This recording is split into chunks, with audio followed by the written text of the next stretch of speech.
Notre-Dame de Charly, érigée au début du XIIIe siècle, constitue l'une des 4 églises de la paroisse Sainte-Blandine du Fleuve. C'est en 1225 que l'abbé d'Ainay décide de sa construction. Au Moyen Âge, les églises servaient également de lieu de refuge aux populations en cas de danger. Bien plus petite à l'origine, l'église a évolué au fil de l'histoire de Charly.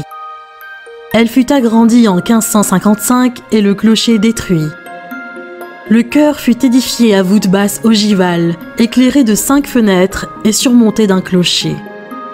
Les chapelles latérales, en saillie de l'étroite nef au nord et au sud, seront construites de 1460 à 1639. Au XVIIIe siècle, les 6 chapelles sont partiellement détruites pour former 2 nefs latérales qui, par des passages voûtés, sont reliées aux chapelles du chœur. En 1732, le porche d'entrée en pierre sculptée est offert par Jean Thierry, sculpteur et propriétaire du domaine Melchior Philibert. Il avait travaillé pour le roi de France et le roi d'Espagne. Certaines de ses œuvres sont exposées au musée du Louvre. À cette période, l'église ressemble à ce qu'elle est aujourd'hui.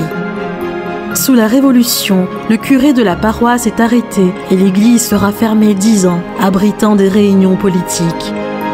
Au début du XIXe siècle, la toiture est restaurée, l'église mise en lumière. Par la suite, Jean-Baptiste Freinet, artiste et maire de Charly, réalisera 4 fresques murales dans le chœur, inspirées de 4 thèmes républicains comme la liberté, égalité, fraternité.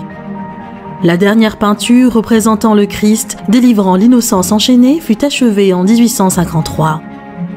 En 1951, un incendie se déclare dans la chapelle de la Vierge, faisant quelques dégâts.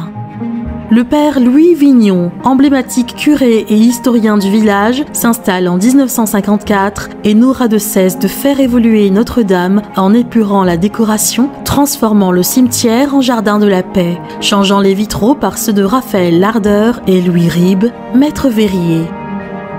Entre 2008 et 2010, une vaste restauration est engagée par la municipalité et la paroisse.